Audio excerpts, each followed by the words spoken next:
natowe muri 2010 bakoze iki bari bamwe mbega bahura n'ibibazo bitandukanye bavuga batari ko se dokita yakoze iki ariko ukavuga uti afite ibyo yakoze buriya ubu rero turi kuri mbuga nkoranyambaga turi kuri iyi TV tugira ngo usobanurire abantu ni ibiki mwagiye mugeraho none kimwe cyo umubano ntabwo wapfuye icyo nicyo cyane wasigaye uhagaze nasigaye mpagaze ariko hanyuma urabiza abantu bagira ibyo baba barubiriye nangwa se ibyo baba bakurikiye ngira ngo bamwe babonye wenda ari nta kamaro babonamo bagenda badohoka bagenda bagira bate ariko narasigaye harimo abatekereza mbere ko harimo amafaranga harimo ibi babona ntabwo ariko mbese nta mafaranga nyine none se wabibona ita amafaranga nangwa isente udakora urumva so ariko kandi nubwo twadohotse ntitugire komite ikomeye twe twarakomeje wowe warakomeje n'abandi mbega murakomeza murakora ubu se icyo mwakoraga wabwira nk'abantu batureba banatwumva hano ukavuga uti mu bushobozi bwacu ibi nibyo twakoze none nk'ubu twagiye kwa Minister wa Internal Affairs ibi bya passport bimaze gukomera muri icyo gihe yari Dr. Nurwanda hanyuma turamubwira tutariko turashaka ibintu turashaka ngo udushakire uko twazana abantu bamwe bagakora Ministry of Internal Affairs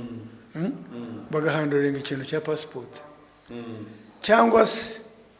nimutwemerere tujye twandika inzandiko z'abasaba kugira ngo bagire bate babone passport hanyuma baranyemerera nkanjye muhuye na Minister barakwemerera muri komite ya Kananura yari interim nasigayemo nka vice chairman wa administration noneho banyemerera kugira ngo nyine nandike izo nzandiko z'abasaba passport kandi nta muntu mvangura iyo abayujuje form zize neza abaze neza ngo ni umunyarwanda kandi afite ubuhamya buva aho aturuka so iki kibazo nukuvuga ko atari icy'uyu munsi ahubwo cyatangiye kera mugerageza kwegera leta na Minister wa President wa Internal Affairs ruhakana rugunda n'abandi yes sasa rero iki kintu cya passport ngiye kukivugaho nitwe twizira kuko umunyarwanda azi neza ngo ni umunyarwanda wa Uganda akazana urwandiko ruva aho aturuka aho satuye aho nyina atuye urumva agira ate abona urwandiko ariko se hariho abantu uvuga uti bahawe passport mbandikiye recommendation barazibona aho ubungu icyagize icyahagaritsemo muri uko gusaba za passport basaba noneho ubundi basabaga sekuru w'umuntu na sekuruza ariko ubungu noneho bagiye kuri ba sekuru bane bagiye kubisekuruza bine kuko abenshi babona za passport barazigura singiye kubeshya barakoresha amafaranga umuntu aba yavuye i Rwanda yaba afite agashiringi akagenda kugura passport bakayimuhereza ariko kandi nkawe isente za passport wazishobora uravuga mbega ubu abanyayuganda b'abanyarwanda barazira bamwe baba baturutse mu yandi mahanga bakaza bagakoresha amafaranga bakagura passport bishyuye menshi ibyo biriho hanyuma se ukoze iki ubu ngubu ku iyo kibazo ndumva mwarahanganye nacyo kera cyongeye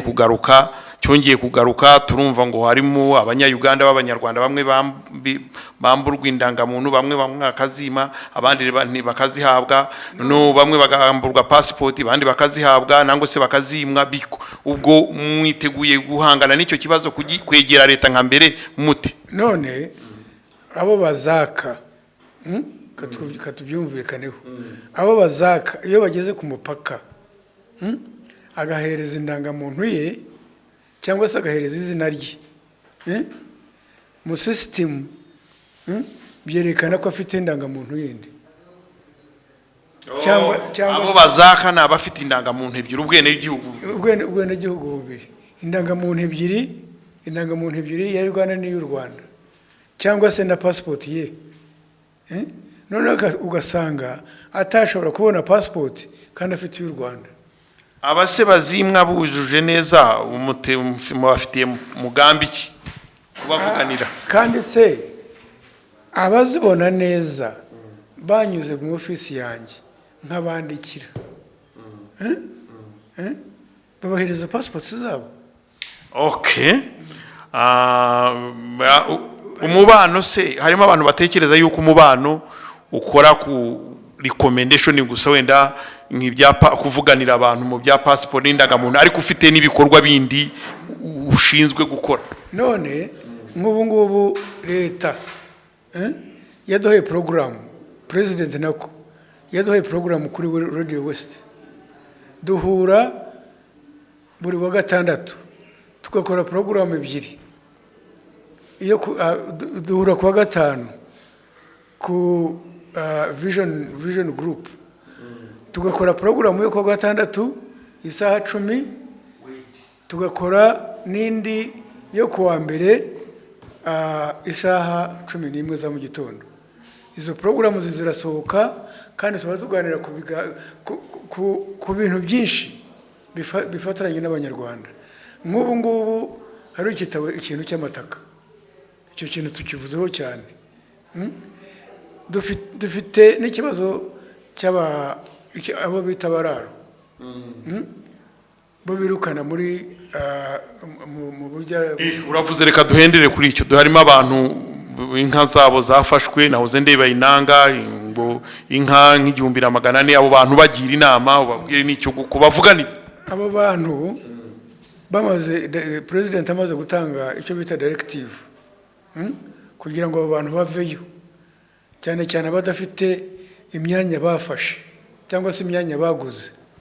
ariko bo itegeko rya president barasa n'abarisuzuguye. Tukavuga tuti abo bantu bakwiriye kubwirwa, bakwiriye kuvayo nk'uko leta nangwa se president yategetse. None rero niba iminsi bafatiyeyo ubwo ngubwo niki n'urubanza rwabo. Ubuse harimo abavuga bati bakwiye kugarurirwa inka zabo bakemera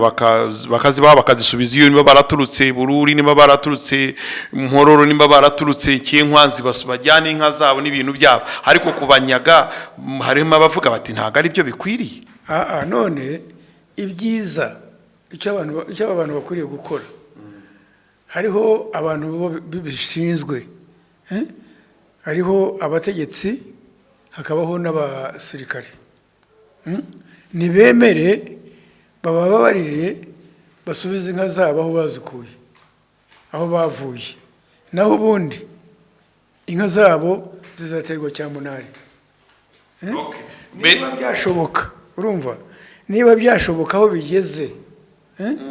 ubundi bajyaga bibwira ngo president ngo ejo bundi azongera ahindure kwizima agira ate, ariko urareba bamaze kumusuzugura iminsi myinshi. Mbabarire kuvuga no gutaruka turuhendera, harimo abavuga ngo baguze ubutaka bwabo ariko bamwe abantu baruguru hariya nyine bo bagiye guturana nabo muri Cori bakavuga bati ubutaka bwacu ntibugurwa, abo wabagira nama. President aravuga ngo niba waraguze itaka rihambire, urumva, niba rero yaraguze itaka noneho bakaba bavuga bati ntabwo warihambiriye, ubwo waguze imbeho. Nta kuntu gira ukuboko kurekure. Aba bantu batakoze ibyo leta yashakaga, batakoze ibyo abantu bashaka, ubemerere basubize inka zabo aho bazikuye, ibyo birangire nabyo. Atuzi yuko uri umubyeyi, abantu nk'uko Chairman avuze ziriya nka zabo zafashwe babemerere bazisubizeyo nibyo nanjye navugaga. Urakoze Dr. Ephraim Kamuhangire, Chairman w'umubano w'abanyarwanda b'abanyayuganda. Nsubiremo abanyayuganda b'abanyarwanda, uyu niwe chairman wanyu, yari ijambo rye, reka dusabe kadusabe, yari chairman, amagambo ye murayumvishe, burya sinayasubiramo. Rero icyo dushaka kugira ngo dusabe abatureba n'abatwumva mwese,